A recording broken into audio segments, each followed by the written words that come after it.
Olá, família, tudo bem com vocês?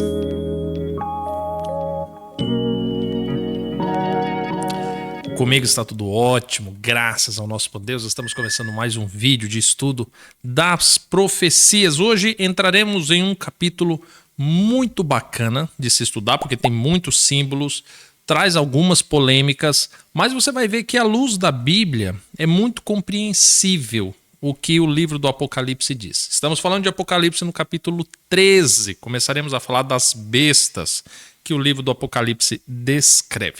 Eu já quero convidar você a pegar a sua Bíblia para a gente ler bastante.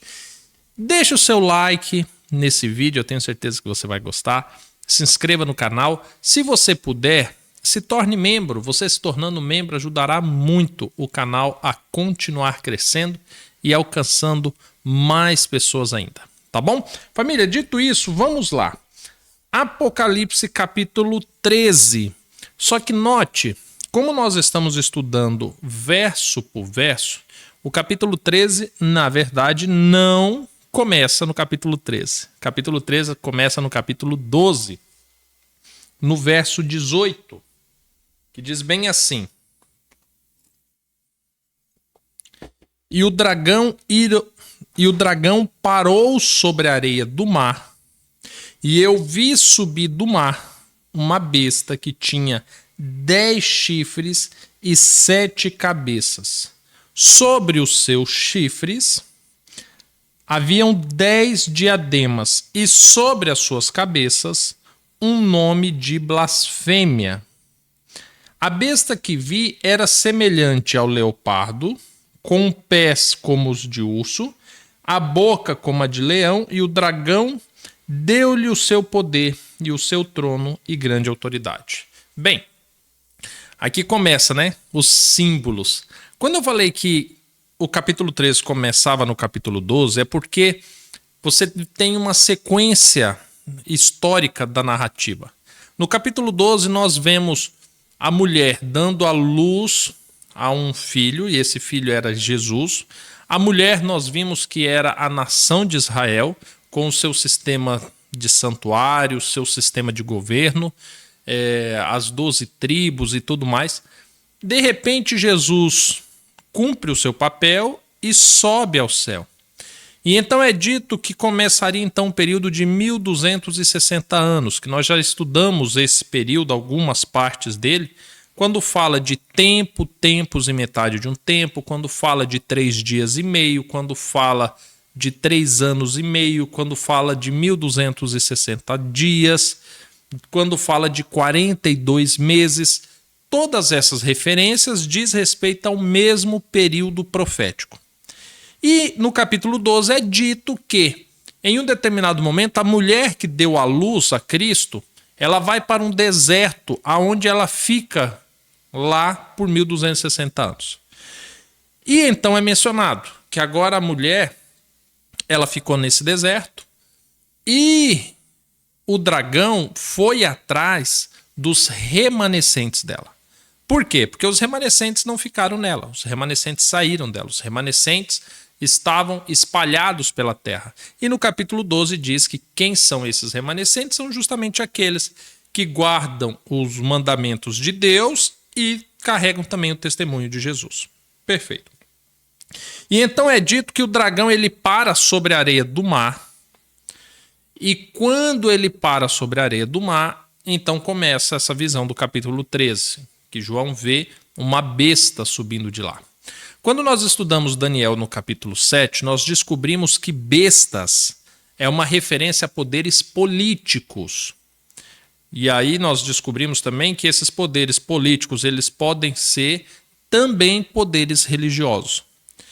E aqui nós temos uma besta com uma característica muito interessante, porque ela possui exatamente 7 cabeças e 10 chifres. Você já começa a ver que já tem uma confusão aí, né? 7 cabeças e 10 chifres. Porque não daria uma cabeça por um chifre, por exemplo. Mas temos 10 chifres e 7 cabeças. As características do corpo dela, ela é semelhante a um leopardo, ela tem os pés como de urso, ela tem a boca como a de leão. Então você começa a perceber que não é um animal muito parecido com o leopardo, mas também não é muito parecido com o urso, mas também não é muito parecido com o leão, mas é a junção dos três. Quando você olha para as partes das cabeças, aí bagunça tudo, né? Porque são 7 cabeças com 10 chifres. Quando eu disse para você que no livro do profeta Daniel, no capítulo 7, é que nós descobrimos o significado de bestas, é porque lá Daniel ele tem uma visão com 4 bestas, sendo uma com as características de leopardo, outra com as características de urso, outra com as características de leão, e uma quarta besta com essas características terrível e espantosa, com os mesmos números de cabeças e chifres. Ou seja, o que João está vendo aqui nada mais é do que uma continuidade da visão de Daniel no capítulo 7. E aí nós precisamos ir para João, para o livro de Daniel, no capítulo 7, para entender um pouquinho o que seria isso. Eu já quero convidar você para irmos lá pegar um pouquinho da explicação que o anjo... O livro do Apocalipse, nós temos algumas explicações, mas tem algumas interpretações. O livro de Daniel, a maioria das visões que Daniel teve, ele teve a explicação por meio do anjo Gabriel. Então não seria uma interpretação minha. Eu simplesmente vou ler o que o anjo disse, tá bom?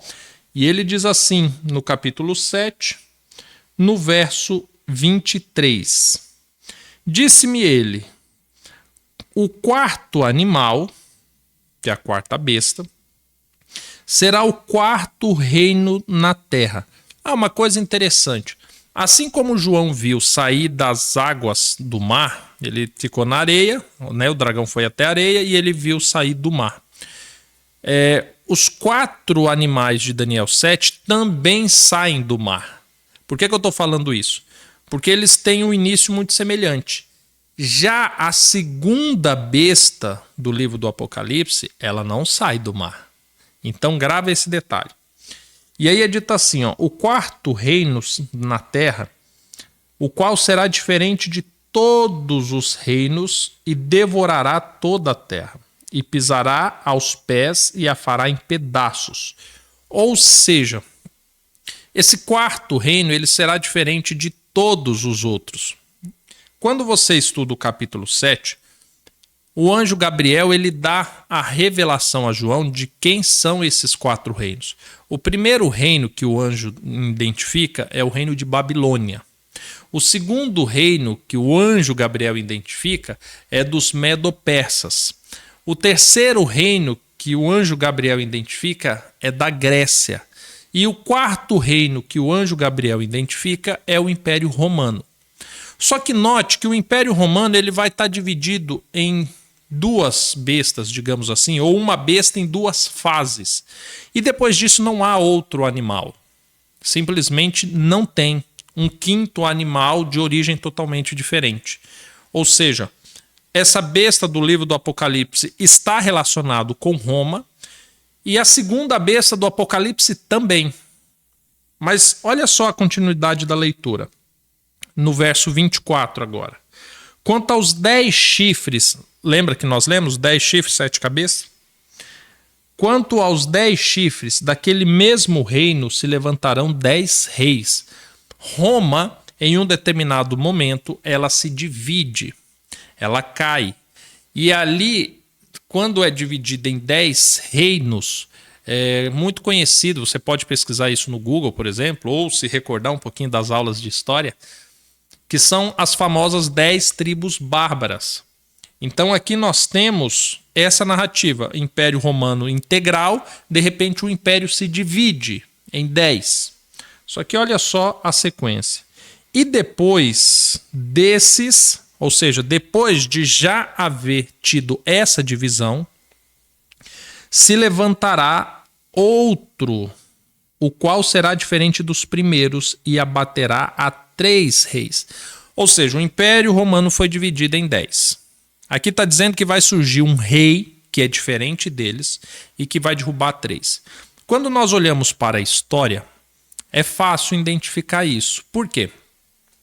Quando houve a divisão do Império Romano, havia um rei se levantando em Roma de uma maneira diferente dos outros 10. Por quê? A divisão dos 10 reinos foi se dada por regiões e basicamente por uma organização geográfica e política que Roma exercia em todo o seu território. Entretanto, esse poder que estava se levantando em Roma era justamente o poder religioso. Porque agora Roma, que já vinha de um paganismo muito oriundo dos gregos e tinha muita mistura de outros povos também, agora começa a trazer o judaísmo e o cristianismo misturado com o conceito grego.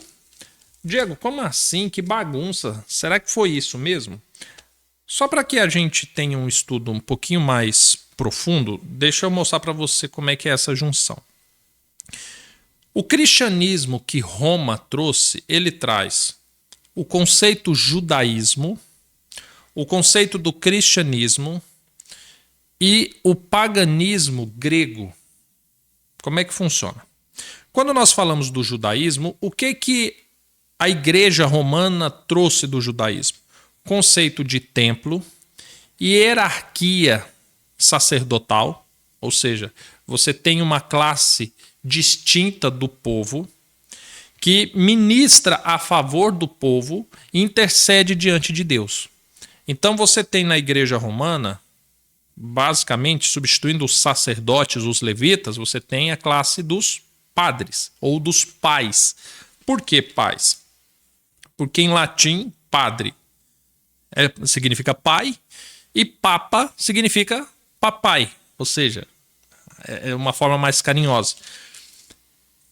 E aí você tem o mesmo modelo. Os padres seriam basicamente os sacerdotes dentro do judaísmo e você tem o papa na condição do sumo sacerdote. Inclusive, dentro desse conceito do judaísmo, eles instituíram o papa como alguém que faz ponte entre o povo e Deus, um pontífice. Semelhante ao que o judaísmo trazia do sumo sacerdote, porque o sumo sacerdote trabalhava uma vez por ano, justamente no dia da expiação, fazendo justamente esse papel, uma ponte entre o povo e Deus. Só que a Bíblia descreve que quem é o nosso sumo sacerdote é Cristo, e nenhum outro homem cumpriria esse papel. Mas a igreja romana trouxe esse conceito do judaísmo. Dentro do cristianismo, quem que ele trouxe? Cristo. Então trouxe a pessoa de Cristo no conceito de missão, no conceito de obediência, no conceito ministerial. Trouxe um pouco mais do que Cristo, porque a igreja estende muito o olhar sobre os apóstolos e sobre Maria, a mãe de Cristo. Ou seja, ela não se limitou apenas em Cristo, ela estendeu. Então ela juntou o judaísmo, que outrora, conforme Paulo explica no Novo Testamento, e conforme a profecia de Daniel das 70 semanas também deixa bem claro, o tempo do judaísmo como uma forma exclusiva de Deus se manifestar havia acabado em Cristo, quando acaba as 70 semanas. Então eles trouxeram o judaísmo de volta, transformaram o cristianismo numa extensão de Cristo, ou seja, não era apenas Cristo, havia uma extensão. Tiraram de Cristo a autoridade eclesiástica, porque agora pegar essa autoridade e considerar a igreja, considerar os padres, considerar ao pontífice.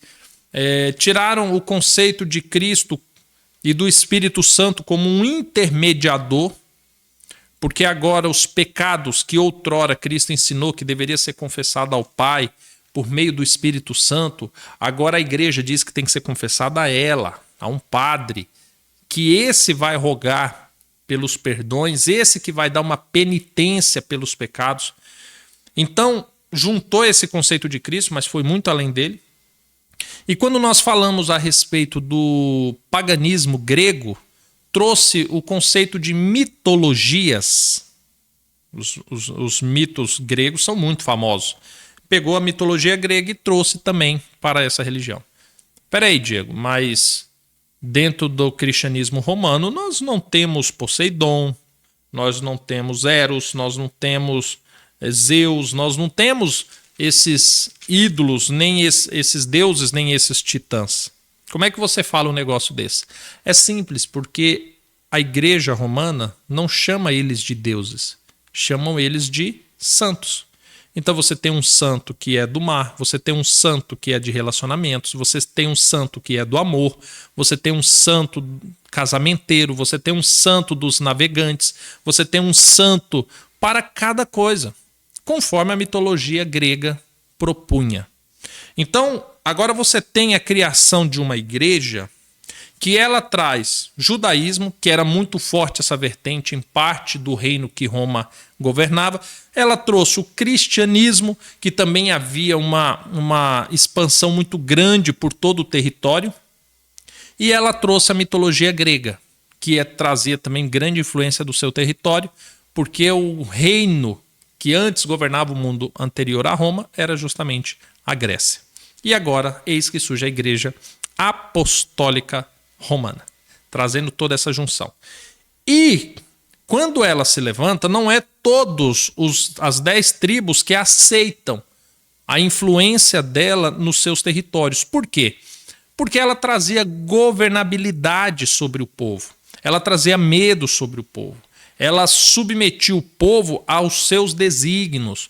E para agora um reino que estava tentando se impor logo após uma divisão, isso era uma ameaça muito grande.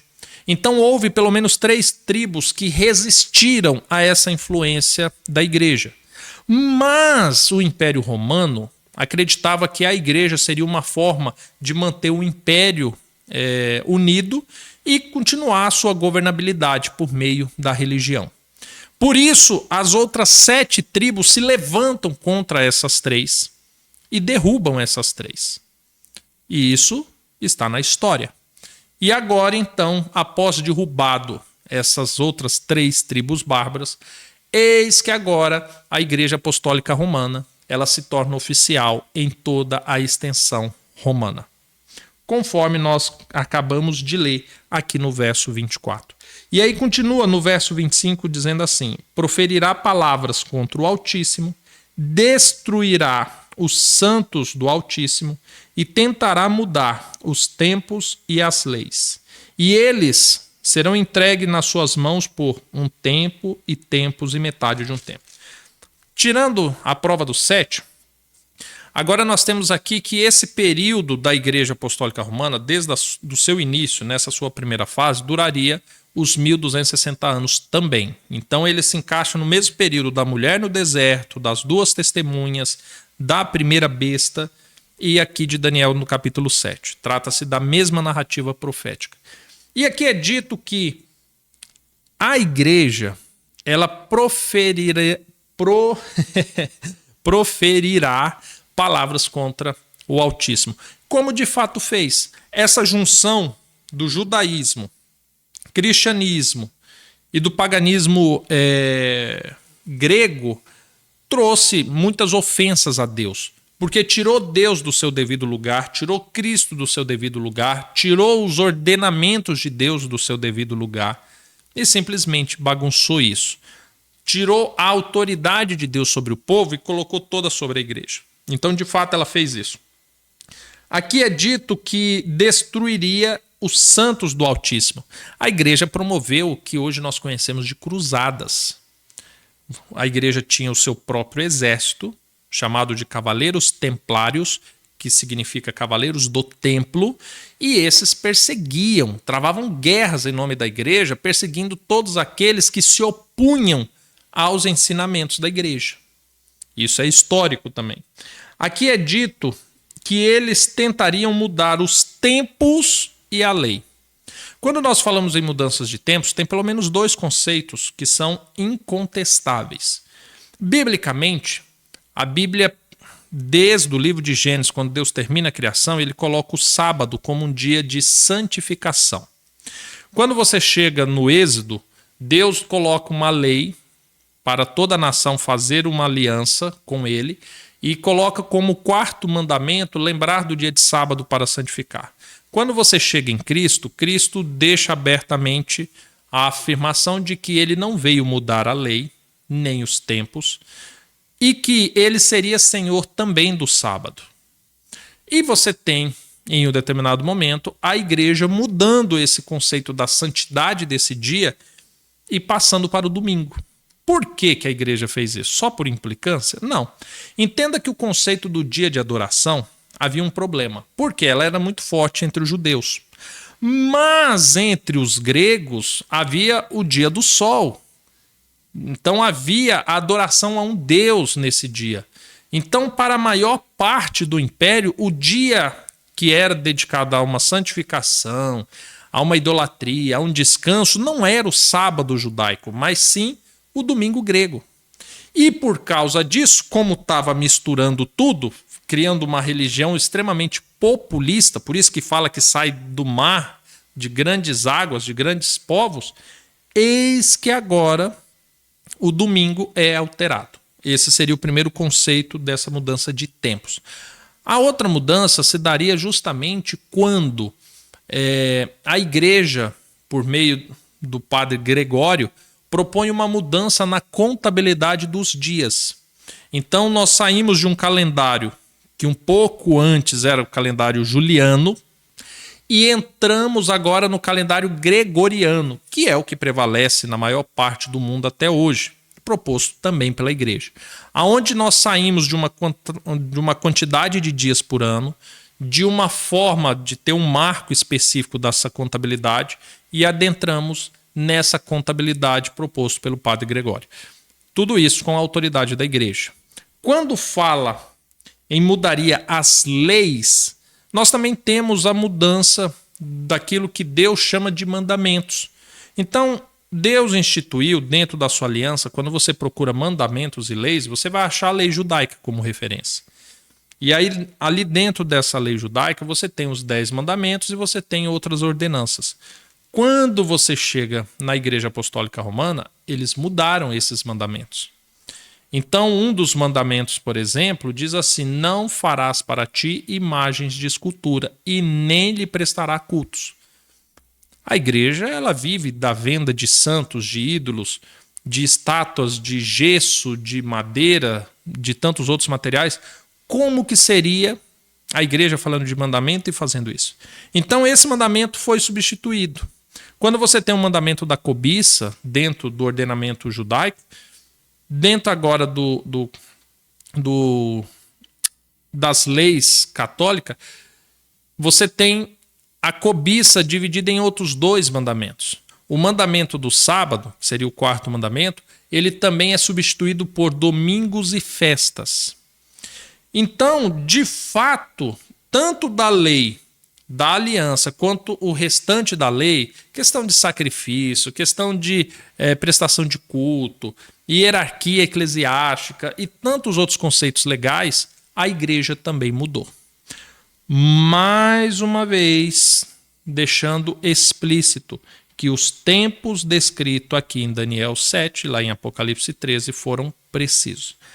Mas visto isso aqui no livro de Daniel, vamos voltar lá para o livro do Apocalipse no capítulo 3. Só constando que, quando você chega no verso 26, aqui ainda do livro de Daniel capítulo 7, ele fala assim, ó: o tribunal, porém, se assentará em juízo e lhes retirará o seu domínio para o destruir e para o desfazer até o fim. Ou seja, passado 1260 anos, o império da igreja romana iria cair. E isso vinha com uma autoridade, um poder do céu. Quando nós chegamos aqui em Apocalipse capítulo 13, agora dando sequência no verso 3 e 4, tem uma coisa interessante aqui no verso 3 e 4. Por quê? A narrativa diz assim: então eu vi uma das suas cabeças como golpeada de morte, mas a sua chaga mortal foi curada. Toda a terra se maravilhou seguindo a besta, e adoraram o dragão, que deu à besta a sua autoridade, e adoraram a besta, dizendo: quem é semelhante à besta, quem poderá batalhar contra ela? Esse texto aqui, dentro dessa narrativa de Apocalipse 13, ele pode ter 2 interpretações. A primeira interpretação é que uma dessas cabeças foi golpeada durante os 1260 anos. Essa é uma linha de interpretação. A outra linha de interpretação é que quando João está escrevendo sobre essa besta, ele para no verso 3 e 4 e ele já está fazendo uma menção do futuro, dizendo que a besta se levantou, houve então uma grande ferida nela, mas ela foi curada. Ou seja, isso não acontece dentro dos 1260 anos, mas isso acontece no final dos 1260 anos, conforme nós lemos lá em Daniel. Eu, particularmente, creio mais nessa segunda corrente de interpretação, de que essa grande ferida acontece no final. Ainda que haja dentro da interpretação textual essa possibilidade de interpretar que essa ferida foi durante os 1260 anos. Deixa nos comentários qual dessas duas linhas você acha que faz mais sentido. E aí, continuando agora no verso 5, tem a confirmação de tudo aquilo que nós lemos lá em Daniel 7.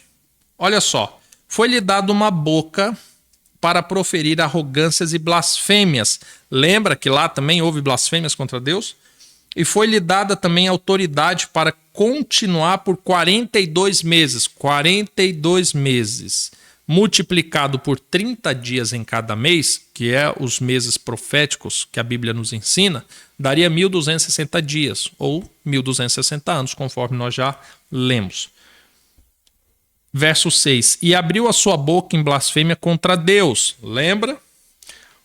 Para blasfemar do seu nome, ou seja, o nome de Deus foi ridicularizado, do seu tabernáculo, sim, porque alterou-se todo o conceito do tabernáculo, pegou aquilo que Deus havia criado santo, ele constituiu um santuário aqui na terra por meio de Moisés, dentro do conceito judaico, e agora a igreja romana simplesmente mudou. O que a igreja chama de santuário agora é basicamente um local repleto de santos, de ídolos, num conceito totalmente distorcido do tabernáculo que Deus havia instituído.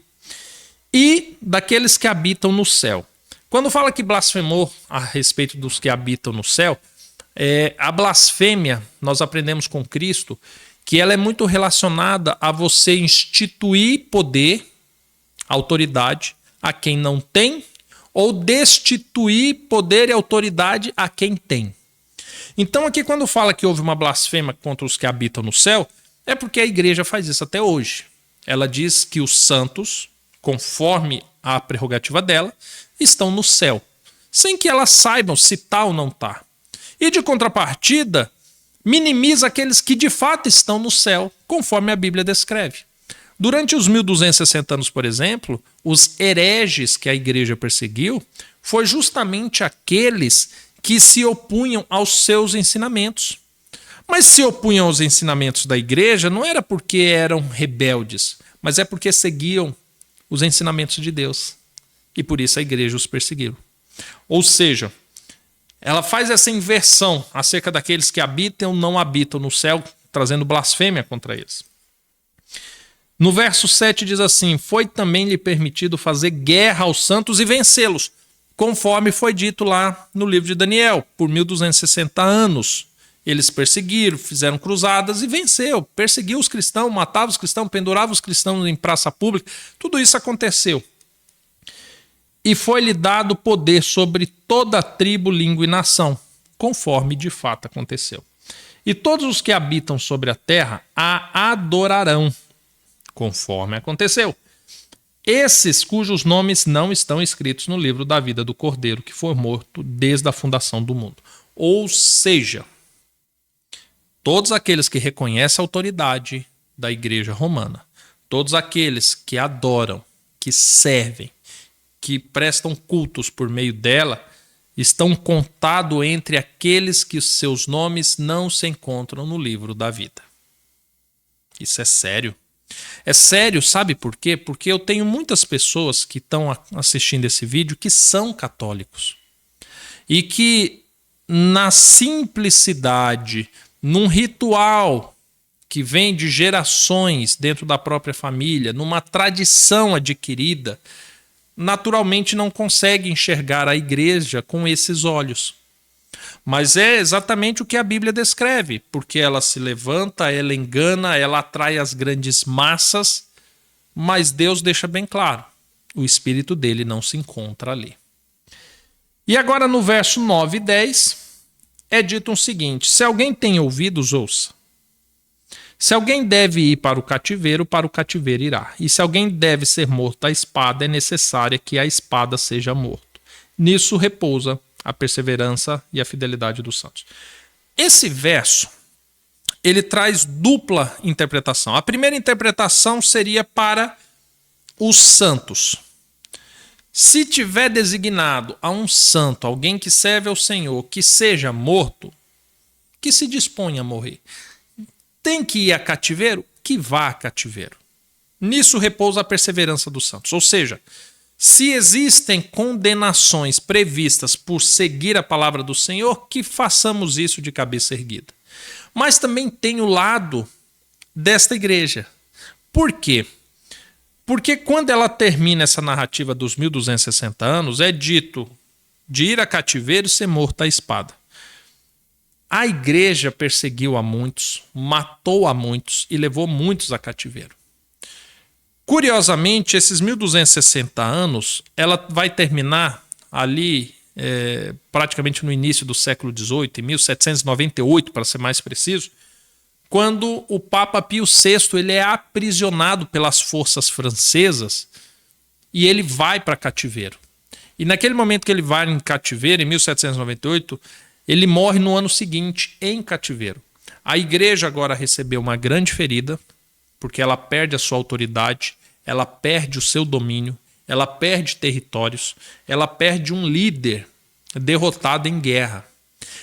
Exatamente conforme o texto descreve, sendo levado em cativeiro e sendo morto justamente à espada. Ou seja, não é que ele tomou uma espadada no pescoço, a espada é símbolo da palavra de Deus. Por causa da palavra de Deus perseguia, por causa da palavra de Deus foram perseguidos. E nisso repousa a perseverança e a fidelidade dos santos, porque aqueles que creem na palavra do Senhor puderam aguardar e alguns sequer viram isso acontecer, porque nós estamos falando de 1260 anos, mas certamente isso se cumpriu, porque a palavra é precisa. Agora, a partir do verso 11, nós já temos uma segunda besta e eu não vou fazer esse estudo hoje. Vou deixar para amanhã. Eu acho que hoje nós já estudamos muitas coisas. Agora, você que antes do estudo leu o Apocalipse capítulo 13 e achou extremamente difícil, eu lhe pergunto, ficou mais fácil? A Bíblia respondeu para você todos esses símbolos? Você pôde compreender tudo isso?